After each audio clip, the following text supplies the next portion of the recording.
இந்த ஆத்மாவை பற்றி கேட்கணும் அப்படின்னா, இந்த ஆத்மான்றது அழிக்க முடியாதது. இந்த சரீரம்ன்றது அழிந்து போனாலும் இந்த ஆத்மாவை அழிக்க முடியாது. இந்த ஆத்மா என்ன பண்ணும் அப்படின்னா, ஒவ்வொரு உடல்ல இருந்து இன்னொரு உடலுக்கு மாறிக்கொண்டேதான் இருக்கும். இந்த உலகத்துல வாழக்கூடிய அனைத்து உயிர் வாழ்வும் கஷ்டப்பட்டு கொண்டுதான் இருக்கு. இன்னைக்கு அம்பானியா இருந்தாலும் சரி, அல்லது நம்ம ஊர்ல மூட தூக்குறவரா இருந்தாலும் சரி, கஷ்டம் எல்லாருக்கும் இருக்கு. மனிதனா இருந்தாலும் சரி, அல்லது வேற ஒரு மிருகமா இருந்தாலும் சரி, கஷ்டங்கள் இருக்குத்தான் செய்யுது. அது எதனால வருது? அப்ப இந்த ஆத்மான்றது அழியாதது, உடல்ன்றது அழியக்கூடியது. உடல்ன்றது நாம தான் தேர்ந்தெடுக்கிறோம், வேற யாரும் தேர்ந்தெடுக்கல. நம்மளுடைய ஆசைகள், நம்மளுடைய செயல்கள், நம்மளுடைய பாவ புண்ணியங்களுக்கு தகுந்த மாதிரி நம்மளுடைய உடல் நாமளே தேர்ந்தெடுக்கிறோம். அதை நமக்கு மேல இருக்கக்கூடிய ஒரு சக்தி நமக்கு ஒரு சட்டையாக கொடுக்கிறது. நிறைய புண்ணியங்கள் செஞ்சிருந்தா அதுக்கேற்ற மாதிரியான உடலும் அந்த உடலை சார்ந்து இருக்கிற வாழ்க்கையும் நமக்கு கிடைக்கும் இல்லைங்களா? அப்படி இல்லை, 1 2 இல்லை, நான் சொல்றது கவுண்ட் இல்லை. 84 லட்சம் வகையான உயிர்வாழி. அப்ப என்ன அர்த்தம்? 84 லட்சம் வகையான சுபாவங்கள் பிரிக்கப்பட்டிருக்கு. அடுத்த பிறவி மனிதன் கிடைக்காது, அடுத்த பிறவின்றது ஒரு மிருக பிறவி கிடைக்கும். இதை நம்ம ஒரு அற்புதமான ஒரு ஆப் பண்ணி வச்சிருக்கோம் எங்க கோயில்ல. இது சம்பந்தமா ஆன்மாக்களை பத்தி தெரிஞ்சுக்கிறதுக்காக இவ்வளவு கஷ்டப்பட்டு பல உயிர்வாழிகளுக்கு மேல மேல மேல மேல மனித பிறவி அடைஞ்சதுக்கு அப்புறமும் ஏன் உன்னுடைய ஆசைகளை ஏன் ரொம்ப ரொம்ப கீழ்த்தனமான ஆசைகளாக மாற்றிக்கொள்கிறாய்? என்ன அப்படின்னா, இதை நான் தான் சொல்றேன், இளைஞர்களுக்கு இந்த விஷயத்தை போய் கொண்டு போய் சேர்க்கணும்ன்றதான் எங்களுடைய கோயிலுடைய முக்கிய நோக்கமே. டச் ஸ்கிரீன்ல என்ன பண்ணுவோம் அப்படின்னா, கேள்விகள், உங்களுடைய பெயர், முகவரி அதெல்லாம் கொடுப்பீங்க. அப்புறம் S R no type of questions ஒரு 10 இருக்கும். 10 கேள்விகளுக்கு நீங்க ஆம் இல்லை ஆம் இல்லைன்னு பதில் சொன்னதுக்கு அப்புறம் அல்காரிதம் என்ன பண்ணும் அப்படின்னா, உங்களுடைய பதிலுக்கு தகுந்த மாதிரி நாரத முனிவர் வருவர், உங்களோட அடுத்த பிறவி எப்படி இருக்கும்ன்றத சொல்லுவார். நீங்க எப்படி வேணா வாழ்ந்து கொள்ளுங்க, உங்களுக்கு 100 பிறவி இல்லை, இந்த வாழ்க்கை தான் எல்லாமே, நல்லா என்ஜாய் பண்ணி வாழுங்க, எந்த விதமான ஒரியும் பண்ண தேவையில்லை. நம்மளுடைய வாழ்க்கைக்கு ஒரு நீதி நாள்னு ஒன்று இருக்கு, ஜட்ஜ்மெண்ட் டேன்னு ஒன்று இருக்கு. அந்த ஜட்ஜ்மெண்ட் டே அன்னைக்கு நீங்க பண்ணக்கூடிய விஷயங்களுக்கு தகுந்த மாதிரி உங்களுக்கு நரகமோ அல்லது ஜன்னத்துன்னு சொல்லக்கூடிய சொர்க்கமோ கிடைக்கும். நமக்கு 6வது அறிவு எதுக்காக கொடுக்கப்பட்டிருக்கு? வெறும் உணவை பற்றி யோசிக்காமல், வெறும் பார்வையை பற்றி யோசிக்காமல், வெறும் காமத்தை பற்றி யோசிக்காமல், ஒரு உயர்ந்த நிலையை பற்றி யோசிக்கிறதுக்கு தான் 6வது அறிவு கொடுக்கப்பட்டிருக்கு. நாம இன்னைக்கு என்ன பண்ணிட்டோம்? அந்த 6வது அறிவை இந்த 5 விஷயங்களையும் ரொம்ப நல்லா பண்றதுக்கு உபயோகிக்க ஆரம்பிச்சோம். தங்கத்தட்டில் சாப்பிட்டா என்ன, பிளாஸ்டிக் தட்டில் சாப்பிட்டா என்ன? தங்கத்தட்டில் சாப்பிட்றதா நமக்கு ரொம்ப பெருமையை நினைச்சு கொண்டு உழைத்து கொண்டிருக்கோம்.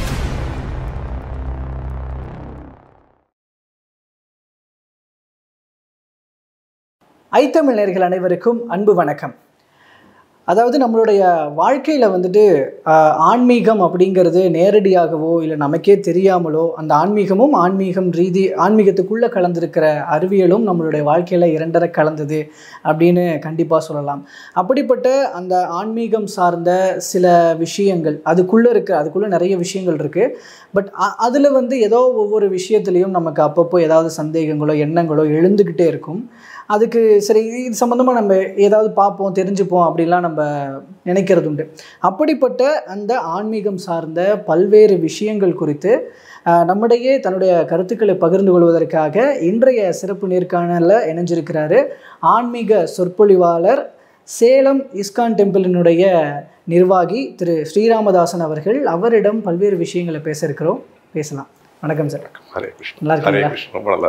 முதலாவதாக நான் கேட்கணும்னு நினைக்கிறது, எல்லாருக்கும் இதை பற்றின ஒரு யோசனையோ கேள்விகளோ சந்தேகங்களோ கண்டிப்பாக மினிமம் ஒரு டைமோ அது எழுந்துடும், அடிக்கடி கூட எழும். ஆன்மா அப்படிங்கிற ஒரு விஷயம்.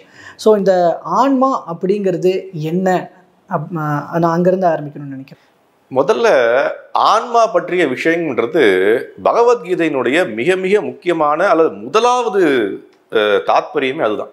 இன்னைக்கு ஒருத்தர் பகவத்கீதை நான் புரிந்து கொண்டேன், படித்திருக்கிறேன், பகவத்கீதை எங்கள் வீட்டில் இருக்குது அப்படின்னு ஒருத்தர் சொன்னார் அப்படின்னா, அவர்கிட்ட நாம் கேட்கக்கூடிய முதல் கேள்வி, பகவத்கீதை சொல்லக்கூடிய முதல் விஷயம் என்ன அப்படின்னு கேட்டீங்க அப்படின்னா, கிருஷ்ணர் முதல்ல சொல்ல ஆரம்பிக்கிறது அதுதான். என்ன அப்படின்னா, நீ இந்த உடல் இல்லை, நீ ஒரு ஆத்மா. உடலை சார்ந்து வாழக்கூடிய வாழ்க்கை நிரந்தரமற்றது, ஆன்மான்றது எப்பொழுதும் நிரந்தரமானது அப்படின்ற விஷயத்தை தான் முதல்ல வைக்கிறார். என்ன காரணம் அப்படின்னா, திருப்பி உங்களுக்கு சொல்லணும் அப்படின்னா, குருக்ஷேத்திர போர்ல என்ன நடக்குது, அவன் வந்து அன்னைக்கு போர் ஆரம்பிக்க போகுது, எல்லாரும் அங்க இருக்காங்க. அதுல வந்து சஞ்சயன் என்ன பண்றான் அப்படின்னா, திருதராஷ்டிரனுக்கு யார் யாரெல்லாம் இருக்காங்க, யார் யாரெல்லாம் வந்து அவங்க சைடில் இருக்காங்க, யாரெல்லாம் இவங்க சைடில் இருக்காங்கன்றது எல்லாம் வந்து இன்னைக்கு எப்படி ஒரு டிவின்னு சொல்றோமோ அந்த மாதிரி எல்லாம் பார்த்து அந்த திருதராஷ்டிரனுக்கு ஒரு விஷயத்தை சொல்லி கொண்டு வரான். அப்படி எல்லாம் சொல்லி முடிச்சதுக்கு அப்புறம் அங்க ஒரு நிகழ்வு நடக்குது. என்ன நிகழ்வு நடக்குது அப்படின்னா, அர்ஜுனனால எனக்கு வந்து என்னுடைய தாய், என்னுடைய மாமா, என்னுடைய மச்சான், என்னுடைய உறவினர்கள் இருக்காங்க, அவங்கள போய் நான் எப்படி வந்து போரிட முடியும்? என்னுடைய குரு, என்னுடைய பீஷ்ம பித்தாமகர் எல்லாருமே இருக்காங்களே, இவங்களை எப்படி நான் போரிட போறேன்? அதனால நான் போரிட ஆசைப்படலை. இது எதற்காக இந்த போர்? ஒரு நிலத்துக்காக போர். இன்னைக்கு நடக்குது இல்லையா, நிலத்து சண்டை. இல்லை எனக்கு இந்த நிலம் வேணும், உங்களுக்கு இந்த நிலம் வேணும், 2 பேரும் சண்டை போட போறோம். இதான் அன்னைக்கு நடந்தது. அப்ப அவனுக்கு என்ன சொல்ல வர்றார் கிருஷ்ணர் அப்படின்னா, இந்த நிலம் சம்பந்தமானது, இந்த உடல் சார்ந்த விஷயங்கள்னால் நீங்க வந்து துவழ்ந்து போகக்கூடாது, நீ ஒரு ஆத்மா அப்படின்ற விஷயத்த முதல்ல ஆரம்பிக்கிறார் அவர். கௌமாரம் யௌவனம் ஜரா ததா தேகாந்தர பிராப்தர் தீகஸ்தத்தன முக்கியத்தைன்னு ஆரம்பிக்கிறார். என்ன அப்படின்னா, எப்படி நாம வந்து சிறுவனா இருக்கோம், கௌமாரம் சிறுவனா இருக்கோம், அதற்கப்புறம் வந்து இளமைக்கு வரோம், அதற்கப்புறம் வயதாகுது, அப்புறம் முதுமைக்கு வரும். அதே ஆள் அதே தானே. 5 வயது இருந்த உடல் எங்க போச்சு உங்களுடைய உடல்? இன்னைக்கு நீங்க போட்டோல பார்க்கலாம், சின்ன பாஸ்போர்ட் சைஸ் போட்டோ வீட்டை வச்சிருந்தீங்களா, பெரிய போட்டோ வச்சிருந்தீங்கன்னா சில வீட்டு வச்சிருப்பாங்க. நான் குழந்தையா இருக்கும்போது தவழ்ந்து இருக்கிற குழந்தைய வச்சிருப்பாங்க. இன்னைக்கு வயசு 15 ஆச்சு, இன்னைக்கு வயசு 25 ஆச்சு, இன்னைக்கு வயசு 35 ஆச்சு. அந்த 5 வயது குழந்தைங்க எங்க போனாங்க? அந்த உடல் எங்க போச்சு? அப்ப என்ன சொல்ல வர்றாரு அப்படின்னா, இந்த உடல் மாறக்கூடியது. இன்னைக்கு 5 வயசு உடல் வேற, 15 வயசு உடல் வேற. 25 வயசுல ரொம்ப நல்லா இருந்தோம், ஜிம்முக்கெல்லாம் போய் அழகா இருந்தோம். இன்னைக்கு 35 வயசு சொட்டை விழுந்துருச்சு, அல்லது வந்து நிறைச்சி போச்சு. 45 வயசுல வந்து எல்லாம் கண்ணம்லாம் இதாயிடுச்சு. 55 வயசுல நமக்கு கைத்தடி தேவை. ஆனால் உள்ள இருக்கக்கூடிய ஆத்மா அதே ஆத்மா தான் அப்படின்ற விஷயத்த ரொம்ப ரொம்ப தெளிவாக பகவத்கீதையில் வருது. இந்த ஆத்மாவை பற்றி கேட்கணும் அப்படின்னா என்ன அப்படின்னா, நாமரியத்தை அது என்ன சொல்றாரு, இன்னொரு விஷயம் என்ன சொல்றாரு, அருமையான வார்த்தை என்ன சொல்றாரு அப்படின்னா, இந்த ஆத்மான்றது அழிக்க முடியாதது. ந ஹன்யத்தே ஹன்யமானே ஷரீரே. இந்த ஷரீரம்ன்றது அழிந்து போனாலும் இந்த ஆத்மாவை அழிக்க முடியாது. இந்த ஆத்மா என்ன பண்ணும் அப்படின்னா, ஒவ்வொரு உடல்ல இருந்து இன்னொரு உடலுக்கு மாறிக்கொண்டேதான் இருக்கும். இதுதான் இந்த ஆத்மாவினுடைய சுபாவம். அது இந்த ஆத்மாவினுடைய அது எப்படி போகுதுன்றது அது ஒரு பெரிய டாபிக். நம்ம என்ன பேசுறோம் அப்போ முதல்ல ஆத்மாவை பற்றி பேசுறோம்.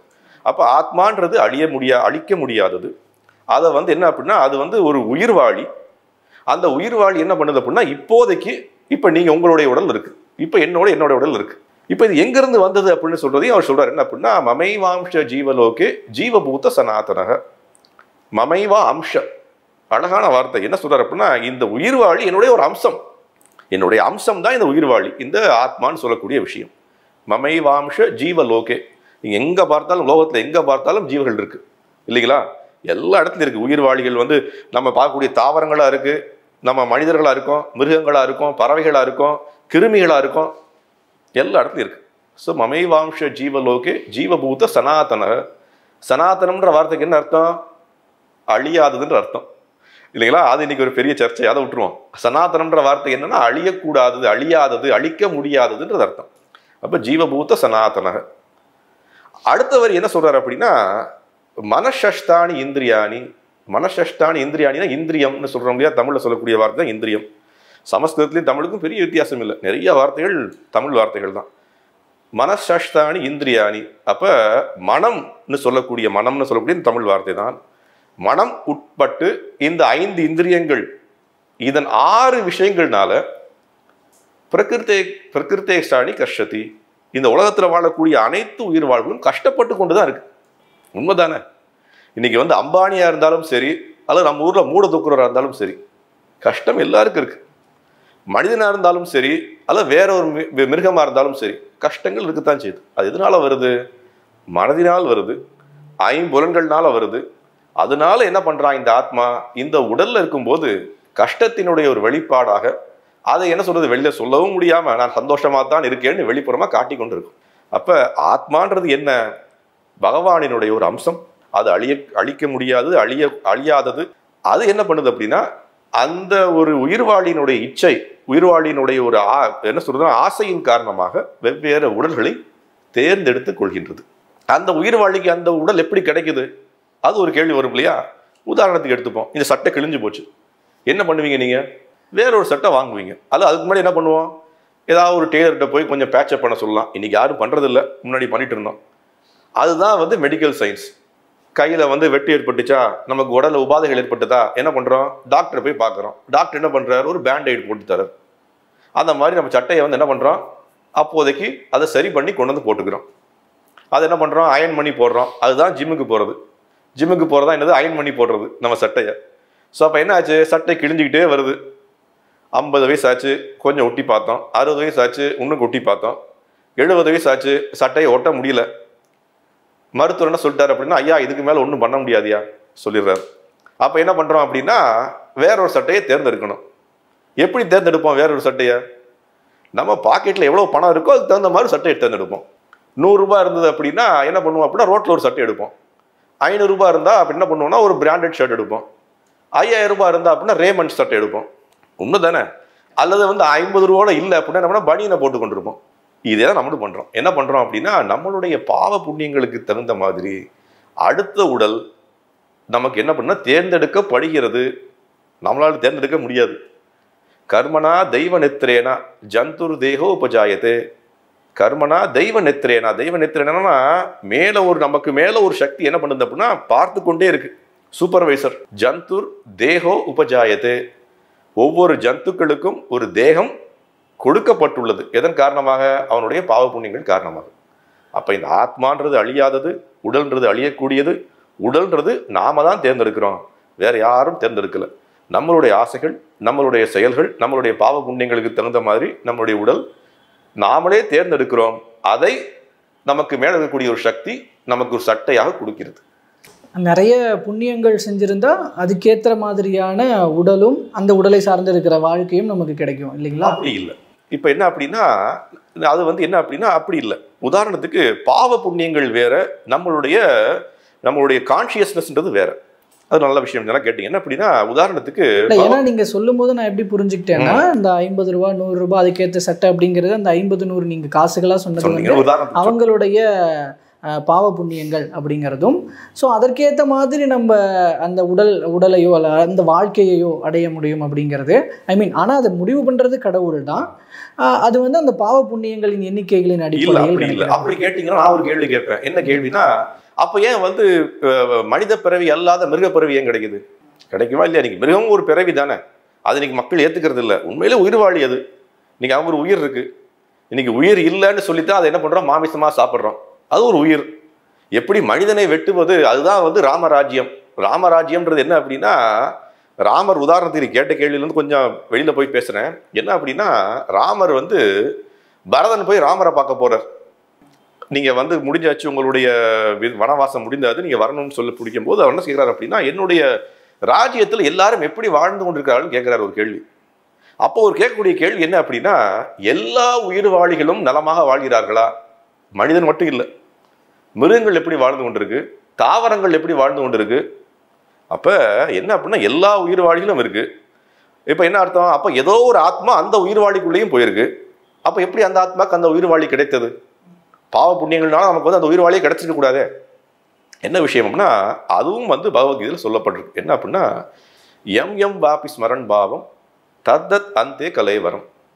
நாம் வந்து வாழ்க்கை ஃபுல்லாக, இந்த வாழ்க்கை ஃபுல்லாக என்ன மாதிரி நம்ம வந்து வாழ்கிறோமோ, என்ன மாதிரி வந்து நம்மளுடைய சுபாவங்களை வளர்த்து கொள்கின்றோமோ, அந்த சுபாவங்களுக்கு தகுந்த மாதிரி தத்தத் அந்த கலைவரம்.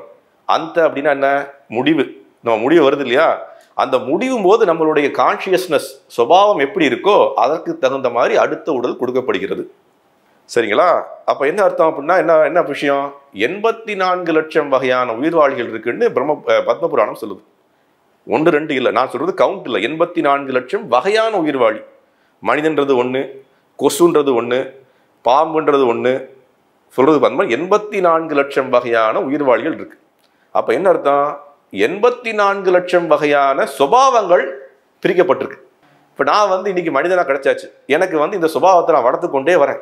அப்போ என்ன ஆகும், தத்தத் அந்த கலைவரம். இந்த உடல் கலைவரம்ன்றது உடல் அழியும் போது என்னுடைய சுபாவம் வந்து எப்படி இருக்கு அப்படின்னா, அந்த ஒரு மிருகப்பிறவிக்கு தகுந்த மாதிரி சுபாவத்தை வளர்த்து கொண்டே வரேன் நான். அப்போ என்ன அர்த்தம், அடுத்த பிறவி மனிதன் கிடைக்காது, அடுத்த பிறவின்றது ஒரு மிருகப்பிறவி கிடைக்கும். இதுதான் நடக்குது. உதாரணத்துக்கு இதைத்தான் இன்னொரு விஷயம் நீங்கள் கேட்டதுனால திருப்பி சொல்கிறேன். இதை வந்து நம்ம ஒரு அற்புதமான ஒரு ஆப் பண்ணி வச்சிருக்கோம் எங்க கோயில்ல. ஓ, இது சம்பந்தமா ஆன்மாக்களை பத்தி தெரிஞ்சுக்கிறதுக்காக. என்ன அப்படின்னா இதை வந்து நான் தான் சொல்றேன், இளைஞர்களுக்கு வந்து இந்த விஷயத்தை போய் கொண்டு போய் சேர்க்கணும்ன்றதான் எங்களுடைய கோயிலுடைய முக்கிய நோக்கமே. இன்னைக்கு என்ன பண்றோம் அப்படின்னா எங்களுடைய கோயில்ல வந்து ஒரு ரூம்ல என்ன பண்ண போறோம், அல்லது வெவ்வேறு இடங்கள்ல டச் ஸ்கிரீன் வச்சிருப்போம். டச் ஸ்கிரீன்ல வச்சு என்ன பண்ணுவோம் அப்படின்னா நீங்க வரீங்க எல்லாம் தரிசனம் பார்த்து முடிச்சதுக்கு அப்புறம் டச் ஸ்கிரீன்ல என்ன பண்ணுவோம் அப்படின்னா கேள்விகள், உங்களுடைய பெயர், முகவரி அதெல்லாம் கொடுப்பீங்க. அப்புறம் SR no type of questions ஒரு 10 இருக்கும். நீங்க வாழ்க்கை இது பண்றீங்களா, ஆம். இப்படி இருக்கீங்களா, இல்லை. நீங்கள் எப்படி எப்படி அந்த மாதிரி எஸ்ஆர் நோ கொஸ்டின்ஸ் தான் இருக்கும். ஒரு 10 கேள்விகள் இருக்கும். மாமிசம் சாப்பிடுவாரா, ஆம், இல்லை. போதைப் பொருள் குடிப்பா, ஆம், இல்லை.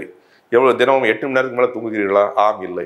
உதாரணத்துக்கு இந்த மாதிரி எல்லாம் 10 கேள்வி வரும். 10 கேள்விகளுக்கு நீங்கள் ஆம், இல்லை, ஆம், இல்லைன்னு பதில் சொன்னதுக்கப்புறம் அல்காரிதம் என்ன பண்ணும் அப்படின்னா உங்களுடைய பதிலுக்கு தகுந்த மாதிரி நாரத முனிவர் வருவர், வந்து உங்களோட அடுத்த பிறவி எப்படி இருக்கும்ன்றதை சொல்லுவார். இது எப்படி இதுவும் சாஸ்திர வழிமுறை தான். நாங்களா வந்து என்ன சொல்றது ஒரு இக்கி பிங்கி பாக்கி போட்டு பண்ணல. என்ன அப்படின்னா சாஸ்திர வழிமுறையில் என்ன சொல்லப்பட்டிருக்கோ சாஸ்திரத்தில் சொல்லப்பட்டிருக்கு. ஒருத்தன் வந்து மாமிச உணவு மேலே ரொம்ப பற்று கொண்டிருக்கான் அப்படின்னா அடுத்த பிறவியில் அவனுக்கு என்னதுன்னா மிருகத்திலேயே மாமிச பிறவிகள் மட்டுமே உண்ணக்கூடிய மிருகங்களுடைய வாய்ப்பு கிடைக்கும்.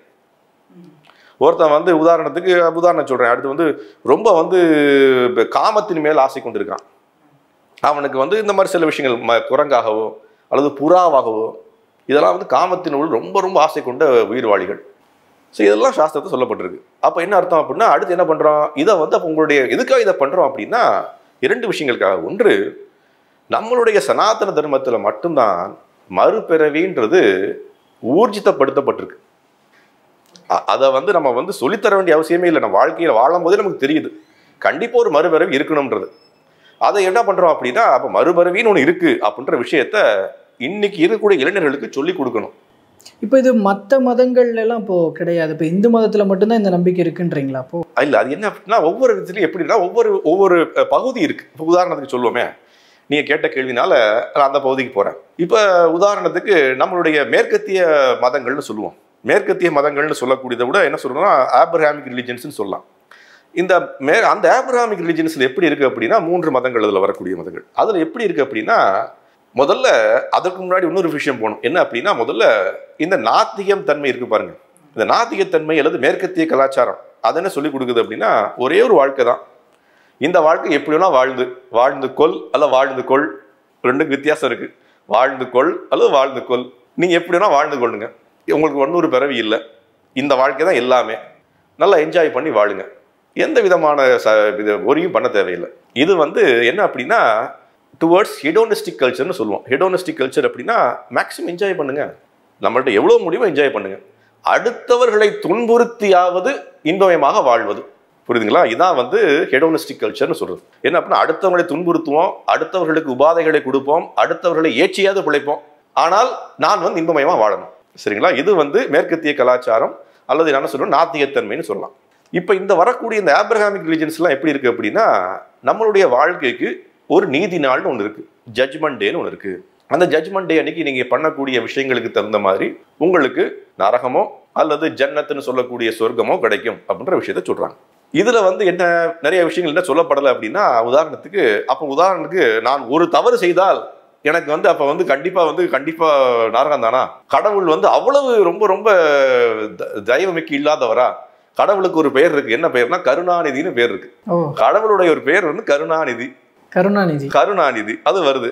லக்ஷ்மியினுடைய பேர் கருணா சிந்து. புரியுதுங்களா? அப்ப கருணையுடைய நிதியாக இருக்கக்கூடியவர் என்ன பண்ணுவார்? ஒரே ஒரு தவறுக்கு நம்மளை போய் நரகத்துல போட்டுற போறாரா அப்படின்ற கேள்வி விடலாம். ஸோ அவங்களுடைய கோட்பாடுகள்ல இந்த மாதிரி ஒரு விவரம் இருக்கு. அது நம்ம இதில் இருக்கு. நம்ம இதில் எப்படி இருக்கு சொல்றோம் அப்படின்னா நம்ம சொர்க்கத்துக்கு போறது, நரகத்துக்கு போவது, அல்லது நம்மளுடைய பாவ புண்ணியங்களுக்கு தகுந்த மாதிரி நல்ல பலன்கள் அல்லது ரொம்ப துன்பப்பயமான பலன்களை அனுபவிப்போன்ற விஷயங்கள் நம்ம இதில் இருக்கு. இப்போ அடுத்து வருவோம். அடுத்து என்னது? புத்த மதம். புத்த மதத்தில் என்ன சொல்லப்பட்டிருக்குன்னா மறுபிறவின்றது கண்டிப்பா இருக்கு, ஆனால் ஆத்மா இல்லை. இதுதான் அவங்களுடைய கோட்பாடு. அது எப்படி வந்து கொண்டு வராங்கன்றது ஒரு என்ன சொல்றது ரொம்ப ரொம்ப கடினமான ஒரு தாத்பரியம். அது எப்படி ஆத்மா இல்லாம எப்படி இந்த உடலுக்கு திரும்பி மறுபிறவி கிடைக்குது அப்படின்றத என்னால புரிஞ்சுக்க முடியல. அப்ப என்ன ஆச்சு, அவங்க என்ன சொல்றாங்க அப்படின்னா புத்தா அப்படின்ற விஷயம் என்ன அப்படின்னா நீங்க வந்து தன்னை அறிந்த நபர் அல்லது வந்து ஞானமிக்க நபர், அந்த ஞானமிக்க நபரா மாறிட்டீங்க அப்படின்னா உங்களுக்கு வந்து மறுபிறவி கிடையாது. அது வரைக்கும் நீங்க திருப்பி பிறவி எடுத்துக்கிட்டே இருக்கணும் அப்படின்ற விஷயத்த சொல்லுது. அப்ப இந்த உடல் அப்படின்னு சொல்லக்கூடிய இந்த ரசாயனம் அழிந்து போகும்போது எப்படி எனக்கு இன்னொரு உடல் கிடைக்குது அதெல்லாம் சொல்லப்படல. அது எனக்கு தெரிஞ்சு சொல்லப்படல. யாராவது புத்த மத மக்கள்கிட்ட கேட்டுக்கலாம். அடுத்து என்ன சொல்லலாம்? ஜெயின மதம். ஜெயின மதத்தை என்ன சொல்லப்பட்டிருக்கு அப்படின்னா, கடவுள்ன்றவர் இருக்காரான்னு தெரியல, ஆனா நீங்க வந்து தீர்த்தங்கரான்னு ஒருத்தவங்க வராங்க. அவங்க யார் அப்படின்னா, அந்த தன்னை அறிந்தவர்கள், நமக்கு வந்து வழிகாட்டக்கூடிய நபர்கள், அவங்களுடைய பாதை அல்ல அவர்களுடைய கோட்பாடுகள், அவர்களுடைய கீழே நீங்க வாழ்ந்தீங்க அப்படின்னா உங்களுக்கு வந்து மறுபிறவின்றது கிடையாது. அதற்கு ஒருபடி சீக்கிசம், சீக்க மதம். சீக்க மதம்ல வாகே குருன்னு சொல்லுவாங்க. வாகே குருன்னா யாரு? நம்மளுடைய அந்த குருன்னு சொல்லக்கூடிய அந்த குரு நானக்னு சொல்லக்கூடிய அவருடைய கோட்பாடுகள், அவருடைய கோட்பாடு கீழ் நீங்க பண்ணோம், அவருக்கு வந்து சேவை செய்யறோம், நம்மளுடைய கோயில்ல போய் சேவை செய்யறது அப்படின்னு சொல்லி நல்ல வாழ்க்கையா வாழ்றது, தேவையில்லாத தவறுகள் பண்ணாம இருப்பது, அந்த மாதிரி வாழ்ந்தீங்கன்னா அடுத்த மறுபிறவி இருக்காது. இப்ப நம்மளுடைய சனாதன மதம், சனாதன தர்மம், அதுல என்ன சொல்லப்பட்டிருக்கு? நீ ஒரு ஆத்மா, இந்த ஆத்மாவிற்கு அந்த ஆத்மாவினுடைய ஆசைகள், நல்ல ஆசைகள், தீய ஆசைகள் வச்சுக்கலாமா? நல்ல ஆசைகள் காரணமாக, தீய ஆசைகளின் காரணமாக அடுத்த உடல் என்ன தேர்ந்தெடுக்கணும்னு சொல்லக்கூடிய ஒரு இண்டிபெண்டன்ஸ் கொடுக்கப்பட்டிருக்கு. அந்த இண்டிபெண்டன்ஸை நம்ம யூஸ் பண்ணிக்கிறோம். அதனால தான் நம்மளை வந்து ஒரு ஜீவராசி, நம்ம ஒரு கல் இல்லை. இப்போ உதாரணத்துக்கு இங்கே ஒரு மைக் வச்சிருக்கீங்க. இந்த மைக் என்னது? அது வந்து ஒரு வஸ்து. அந்த வஸ்துக்கு வந்து உயிர்வாழி கிடையாது. இன்னைக்கு இங்கே வச்சுட்டு போனீங்க அப்படின்னா 1000 வருஷம் கழிச்சு வந்தாலும் அங்கேயே தான் இருக்கும். அது உண்மை இல்லையா? நம்ம வந்து உயிர்வாழி. நம்ம உயிர்வாழிக்கும் அதற்கும் உள்ள வித்தியாசம் என்ன? நமக்கு ஒரு மைன்யூட் இண்டிபெண்டன்ஸ் கொடுக்கப்பட்டிருக்கு. ஸோ இதுதான் வந்து வேறு விதமான மதங்களில் இருக்கக்கூடிய கோட்பாடுகள், ஆன்மாவை சம்பந்தமான, அதே மாதிரி மறுபிறவி சம்பந்தமான விஷயங்கள். நம்மளுடைய இதில் மறுபிறவியை பற்றி ரொம்ப ரொம்ப ரொம்ப அழகாக குறிக்கப்பட்டிருக்கு. ஸோ அதுதான் நம்மளுடைய கோயிலில் நான் என்ன பண்ணுறோம் அப்படின்னா, அதை ஒரு ஆப் மாதிரி பண்ணி மக்களுக்கு அதை கொண்டு போய் சேர்க்கணும். அப்போ என்ன அர்த்தம்? நீங்கள் உங்களுடைய வாழ்க்கையை மாற்றிக்கொண்டால் நல்ல விதமான அடுத்த பிறவியை நீங்கள் தேர்ந்தெடுக்க முடியும்.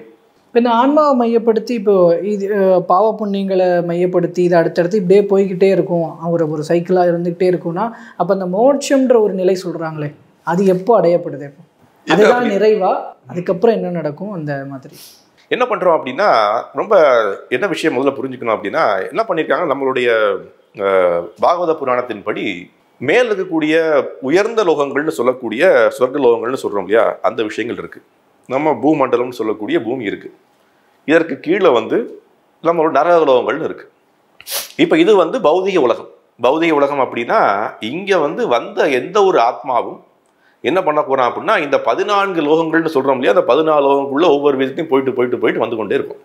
எப்படி? நம்மளுடைய ஆசைகள் காரணமாக நல்ல புண்ணியங்கள் அதிகமாக பண்ணி நான் வந்து ரொம்ப ரொம்ப ஒரு நேர்த்தியான ஆளாக வாழ்ந்தோம் அப்படின்னா, மேபி நமக்கு பிரம்மலோகம் கிடைக்கலாம், ஜனலோகம் கிடைக்கலாம், தபலோகம் கிடைக்கலாம், அந்த மாதிரி மேலே போகும்.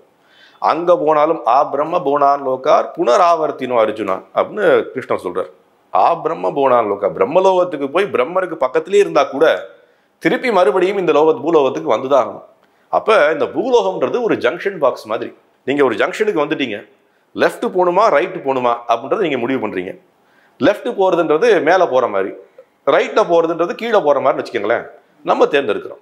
அப்போ ரெண்டுமே தேவையில்லை, நான் இந்த உலகத்தை விட்டு வெளியில் போகணும் அப்படின்ற விஷயத்துக்கு அவர் என்ன சொல்கிறார் பகவத்கீதையில்? அதுதான் அவர்கிட்ட சொல்கிறார். என்ன சொல்கிறார் அப்படின்னா, சர்வ தர்மான் பரித்யஜ்ய மாமேகம் சரணம் விரஜ அகம் துவாம் சர்வ பாபேபியோ மோக்ஷக்ஷ்வாமி மாசுச்சக. உனக்கு மோட்சம் தரக்கூடிய நபர் நான் ஒருத்தன் தான். நீ அப்போ என்ன பண்ணணும்? சர்வ தர்மான் பரித்யஜ்ய, சர்வ தர்மங்கள், எல்லா விதமான மக்களே உருவாக்கிய தர்மங்கள் அல்லது இந்த தர்மங்களால் உருவாக்கப்பட்ட மற்ற விதமான உபகாரியங்கள் எல்லாத்தையும் விட்டுட்டு என்னிடம் சரணாகதி அடை. என்னிடம் சரணாகதி அடைவது எப்படி? ஏன் சரணாகதினா என்ன? அது ஒரு பெரிய டாபிக். அப்போ சரணாகதி அடைகிறோம், பகவானுக்கு வந்து நம்ம சேவகனாக மாறுகின்றோம் அப்படின்னா அவர் என்ன பண்ணுறாரு அப்படின்னா, உங்களுக்கு இந்த உலகத்தின் மீது பற்று கம்மியாயிடுச்சுன்னு அர்த்தம். எப்போ வரைக்கும் உங்களுக்கு இந்த உலகத்து மேலே பற்று இருக்கோ, நான் ஒன்றும் என்ஜாய் பண்ணணும், எனக்கு ஒன்றும் என்ஜாய்மெண்ட் பத்தலை, முன்னா அப்படின்னு வேறு விதமாக என்ஜாய் பண்ணலாமா அப்படின்னு நினச்சிங்க அப்படின்னா 84 லட்சம் வகையான என்ஜாய்மெண்ட்ஸ் இருக்குது. 84 லட்சம் வகையான என்ஜாய்மெண்ட்ஸை நீங்கள் என்ஜாய் பண்ணலாம். இங்கே உதாரணத்துக்கு சொல்கிறேன், எல்லாமே வந்து 5 புலன்களுடைய வெவ்வேறு விதமான பெர்முட்டேஷன் காம்பினேஷன் தான். இன்றைக்கி ஒரு உதாரணத்துக்கு பெயிண்ட் கடைக்கு போகிறீங்கன்னு வச்சுக்கோங்க. இன்றைக்கி போனீங்கன்னா பெயிண்ட் கடை வந்து மிகப்பெரிய ஒரு கேட்லாக் தருவாங்க. கேட்லாக்ல வந்து ஆயிரக்கணக்கான கலர்ஸ் இருக்கும். அதுக்கு ஒரு பேர் கொடுத்துருப்பாங்க, அது எல்லாம் கொடுத்துருப்பாங்க. ஆனால் இந்த எல்லா கலருமே என்ன அப்படின்னா 3 கலருடைய வெவ்வேறு இதுதான், மிக்சிங் தான். ரெட், எல்லோ, அந்த ப்ளூவோ க்ரீனோ எனக்கு தெரியல, அது ஒரு 3 ஆர்ஜிபி சொல்லுவாங்க. ரெட், ஆமாம். இந்த 3னுடைய ரெட்டு வந்து 70% இருந்தால் அது வயலட்டாக இருக்கும், ரெட் 10% இருந்தால் அது வந்து இப்போ கிரேவாக இருக்கும். உதாரணம் சொல்றது புரியுதா? இதே தான் நம்ம இதுலேயும். நம்ம என்ன பண்ணுறோம் அப்படின்னா 3 குணங்கள் நம்மகிட்ட இருக்கு. என்ன குணங்கள்? சத்வகுணம், ரஜோகுணம், தமோகுணம். ரஜோகுணம்ன்றது 70% 80% இருந்தால் நம்ம உயர்ந்த லோகத்தில் வாழ்ந்து கொண்டிருப்போம். தமோகுணம் 80% இருந்தால் அப்படின்னா மிருகப்பிறவியாக இருப்போம். ஸோ எல்லாமே இந்த பெயிண்ட் மிக்சிங் மாதிரி தான். நாம் என்ன பண்ணுறோம், எவ்வளவு வந்து இந்த மூணையும் மிக்ஸ் பண்ணணும்னு ஆசைப்படுறோமோ அதை மிக்ஸ் பண்ணி நமக்கு கொடுக்குறாரு கடவுள். ஸோ ஆனால் இப்போ நீங்கள் சொல்கிறபடி பார்க்கும்போது இந்த மறுபிறவி ஆன்மான்றது ஒரு சில உயிரிலிருந்து பல சில உயிர்கள் வரைக்கும், அதாவது டாப்லேருந்து பாட்டம் வரைக்கும் மாறிக்கிட்டே இருக்கும் அந்த ஆன்மா அப்படின்ற பாயிண்ட் ஆஃப் சொல்கிறீங்க. நம்ம ரீசெண்டாக ஒருத்தர்கிட்ட பேசியிருந்தோம். அவங்களும் இந்த மாதிரி மறுபிறவி சம்மந்தப்பட்டுலாம் சொல்லியிருந்தாங்க. பட் அவங்க கொஞ்சம் சயின்ஸ் மிக்ஸ் பண்ணி சொல்லும்போது என்ன சொல்லியிருந்தாங்கன்னா, ஒவ்வொரு படிநிலைகளாக கடந்து வந்து இப்போ நம்ம மனித நிலையை அடைந்துட்ட போது நம்மளோட ஆன்மா அந்த மனித நிலைக்கான ஒரு இதில் அந்த ஸ்டேஜில் இருக்கும்போது அடுத்தடுத்த பிறவிகள் இருக்குது. அப்படி இருக்கும்போதும் அது மனித பிறவிகளாகவே தான் இருக்கும் அப்படிங்கிற ஒரு விஷயத்தை பதிவு பண்ணுறாங்க. அப்போது ஒரு ஆன்மா, ஒரு மனித ஆன்மா ஆயிடுச்சு அப்படின்னா அடுத்தடுத்த பிறவிகளும் மனித ஆன்மாவாக தான் இருக்கும் பிறவிகள் எடுக்கும் பட்சத்தில் அப்படிங்கிற ஒரு விஷயம் சொல்லப்படுது. இப்போ இதை எப்படி புரிஞ்சுக்கணும் அப்படின்னா, நம்மளுடைய எவல்யூஷன் சயின்ஸ் இருக்குது பாருங்க. நம்ம டார்வின் தியரி ஆஃப் எவல்யூஷன் படிக்கிறோம். அதெல்லாம் வந்து ஒரு என்ன சொல்கிறது, இமேஜினேஷன் ஸ்டடி. ஆனால் நம்ம இதுலேயும் நம்மளுடைய சாஸ்திரங்கள்லேயும் ஒரு எவல்யூஷனரி சயின்ஸ் இருக்குது. அவர் சொன்ன எவல்யூஷனரி சயின்ஸ் வந்து வேற, சாஸ்திரம் சொல்லக்கூடிய எவல்யூஷனரி சயின்ஸ் கொஞ்சம் கொஞ்சம் ஒற்று போயிருக்கும். நீங்கள் பார்த்தீங்க அப்படின்னா பத்ம புராணத்தில் என்ன வருதுன்னா, ஜலஜானவ லக்காணி ஸ்தாவரா தக்ஷ விம்சதி. என்ன சொல்ல வர்றாரு அப்படின்னா, ஜலஜானவ லக்காணி, இந்த மீன்கள் மாதிரி வாழக்கூடிய வஸ்துக்குள் 9 லட்சம் உயிர்வாளிகள். சரிங்களா? 9 லட்சம் உயிர்வாளிகள் எங்கே இருக்குது? மீன் மாதிரி வாழக்கூடிய உயிர்வாளிகள். ஸ்தாவரங்கள்னா என்ன? நம்மளுடைய அந்த பிளான்ட்ஸ்ன்னு சொல்கிறோம் இல்லையா, அது ஒரு 20 லட்சம். அதே மாதிரி பறவைகள் எவ்வளவு லட்சம், அதே மாதிரி மிருகங்கள் எவ்வளவு லட்சம். இந்த மாதிரி 84 லட்சம் மனித பிறவி. 80 லட்சம் வந்து மனித உயிரினங்கள், 4 லட்சம் மனித உயிர்ப்பினங்கள். அப்போ 84 லட்சம் முழுமையாச்சு. என்ன பண்ணுவோம் அப்படின்னா, உதாரணத்துக்கு நான் சொன்ன மாதிரி மனித பிறவின்றது ஒரு ஜங்ஷன் பாக்ஸ். இது வந்து பத்ம புராணத்தில் ரொம்ப அருமையான விஷயங்கள் வருது. நிறைய பேருக்கு இதோடைய விஷயங்கள் தெரியணும் அப்படின்னா என்ன பண்ணணும், பாகவத புராணத்துலையும் வருது, பத்ம புராணத்தில் சிவன் பார்வதியினுடைய உரையாடல் மூலியமாகவும் தெரிஞ்சுக்கலாம். அதில் என்ன சொல்ல வராங்க அப்படின்னா, பார்வதி கேட்கக்கூடிய கேள்வி சிவபெருமான் சொல்லக்கூடிய பதில்கள் தான் இதெல்லாம். அப்போ ஜங்ஷன் பாக்ஸ் நான் சொன்னேன் பாருங்க, என்ன அது, நம்ம வந்து உதாரணத்துக்கு கீழிருந்து தான் வரோம். இப்போ உதாரணத்துக்கு மனித பிறவி அடைஞ்சிட்டோம். மனித பிறவியில் இன்னொரு உதாரணம் சொல்கிறேன் உங்களுக்கு. மனித பிறவி எப்படி உதாரணம் சொல்லலாம் அப்படின்னா, நீங்கள் வந்து ரொம்ப கஷ்டப்பட்டு ஐஏஎஸ் ஆஃபீஸர் ஆகிட்டீங்க. ரொம்ப கஷ்டப்பட்டீங்க. உதாரணத்துக்கு யூபிஎஸ்சி எக்ஸாம்லாம் பாஸ் பண்ணி ஐஏஎஸ் கலெக்டர் ஆகிட்டீங்க. ஒரு 5 வருஷமாக இருக்கீங்க. அதுக்கப்புறம் என்ன சொல்கிறீங்க அப்படின்னா, கவர்மெண்ட்டுக்கு ஒரு லெட்டர் எழுதுறீங்க. என்ன லெட்டர் அப்படின்னா, சார் எனக்கு ஐஏஎஸ்லாம் தேவையில்லை, நான் வந்து படித்தது அப்படியே இருக்கட்டும், என்னை வந்து ஒரு கிளரிக்கல் ஜாபாக கொடுங்க, ஒரு பியூனான கொடுங்க சார் வேலை அப்படின்னு கேட்குறீங்க. கவர்மெண்ட் என்ன சொல்லுவாங்க, எங்க ஒவ்வொருத்தரும் எவ்வளோ கஷ்டப்பட்டு யூபிஎஸ்சி எக்ஸாம் பாஸ் பண்ணி வராங்க, நீங்கள் வந்து ஒரு கலெக்டராக இருந்துட்டு ஏங்க இந்த மாதிரி ஒரு கேள்வி கேட்குறீங்க அப்படின்னு கேட்பீங்க. அதே தான் கடவுளும் கேட்குறாரு. இவ்வளவு கஷ்டப்பட்டு பல உயிர்வாளிகளுக்கு மேலே மேலே மேலே மேலே வந்து மனித பிறவி அடைஞ்சதுக்கு அப்புறமும் ஏன் உன்னுடைய ஆசைகளை ஏன் வந்து ரொம்ப ரொம்ப கீழ்த்தனமான ஆசைகளாக மாற்றிக்கொள்கிறாய் அவர் கேட்கிறார் கேள்வி. நமக்கு வந்து என்ன பண்றார், பல்வேறு விதமான சாஸ்திரங்கள், ஆச்சாரியர்கள் எல்லார் மூலியமா சொல்லிக்கொண்டே இருக்காரு, இது பண்ணாத தவறு, இது பண்ணாத தவறுன்னு சொல்லிக்கொண்டே இருக்காரு. நம்ம கேட்கறது இல்லை. அப்ப என்ன நடக்கும், உதாரணத்துக்கு கவர்மெண்ட் வந்து சொல்லி பார்க்குறாங்க இந்த ஐஏஎஸ் ஆஃபீஸர்கிட்ட, அவர் இல்லைங்க எனக்கு வந்து கண்டிப்பாக நான் வந்து ஒரு பியூனா தானே ஆகணும் அப்படின்னு சொல்கிறான்னு வச்சுக்கோங்க. என்ன பண்ணுவாங்க, சரி ஓகே உங்களுடைய விருப்பம் எழுதி கொடுக்குறாங்க. அதுதான் அவரும் பண்ணுறார். அப்போ நம்ம மனித பிறவி வந்ததுக்கப்புறம் நம்மளுடைய சுபாவங்களை ரொம்ப தாழ்மையான சுபாவங்களாக மாற்றி கொண்டோம் என்றால் நாம் திரும்பி மனித பிறவியில் இருக்க வேண்டிய அவசியமே இல்லைன்றதான் சாஸ்திரங்கள் சொல்லுது. அப்போ என்ன பண்ணுவோம், உதாரணத்துக்கு வச்சுக்கோங்க, நான் என்ன பண்ணுறேன், என்னுடைய சுபாவம் வந்து ரொம்ப ரொம்ப என்ன சொல்கிறதுனா அன்னமய கோஷா பிராணமய கோஷா நிறைய இருக்குது. இப்போ என்னாச்சு, வெறும் வந்து உணவு சம்பந்தமான விஷயங்களே தான் யோசிச்சு கொண்டிருக்கேன், வேறு எதை பற்றியும் யோசிக்கல. நமக்கு 6வது அறிவு எதுக்காக கொடுக்கப்பட்டிருக்கு, நாம் வந்து அதாதோ பிரம்ம ஜிக்ஞாசா, வெறும் உணவை பற்றி யோசிக்காமல், வெறும் பார்வையை பற்றி யோசிக்காமல், வெறும் காமத்தை பற்றி யோசிக்காமல் ஒரு உயர்ந்த நிலையை பற்றி யோசிக்கிறது தான் 6வது அறிவு கொடுக்கப்பட்டிருக்கு. நாம் இன்னைக்கு என்ன பண்ணிட்டோம், அந்த 6வது அறிவை இந்த 5 விஷயங்களையும் ரொம்ப நல்லா பண்ணுறதுக்கு உபயோகிக்க ஆரம்பிச்சிட்டோம். சொல்கிறேன் புரியுது உங்களுக்கு. இப்போ என்னது அப்படின்னா, நல்லா பார்க்கணும் அப்படின்ட்டு நீங்கள் என்ன பண்ணிட்டோம், எக்கச்சக்கமான ரிசர்ச் பண்ணி கொண்டிருக்கோம் எப்படி நல்லா பார்க்கறது அப்படின்னு. நம்ம எவ்வளோதான் பண்ணாலுமே ஒரு கழுகு மாதிரி பார்வை நமக்கு கிடைக்குமா? நீ கழுகு வந்து 5 கிலோமீட்டர் 6 கிலோமீட்டர் மேலே பறந்து கொண்டிருக்கு. அவ்வளவு மேலே இருந்தால் கூட இத்தனும் நம்மளை விட வந்து ஒரு 100ல் 1% அதனுடைய கண்ணு பார்த்துருக்கீங்களா, கழுகுனுடைய கண்ணு. இன்னைக்கு அவ்வளோ உயரத்தில் பறக்கக்கூடிய கழுகுக்கு கீழே அதனுடைய உணவு எங்கே இருக்குன்னு கரெக்டாக தெரியுது.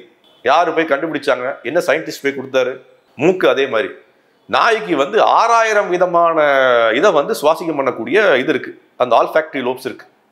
நம்மளால பண்ண முடியாது. நாம் இன்னைக்கு என்ன பண்றோம், அதனால எக்கச்சக்கமான இது பண்ணி சயின்டிஸ்ட் மாதிரி பண்ணி விஷயங்கள் பண்றோம். காது, சாப்பாடு, தங்கத்தட்டில் சாப்பிட்டா என்ன, பிளாஸ்டிக் தட்டில் சாப்பிட்டா என்ன? தங்கத்தட்டில் சாப்பிட்றதா நமக்கு ரொம்ப பெருமையை நினைச்சு கொண்டு உழைத்து கொண்டிருக்கோம். சொல்ற விஷயம் புரியுதா? அப்ப என்ன அர்த்தம்?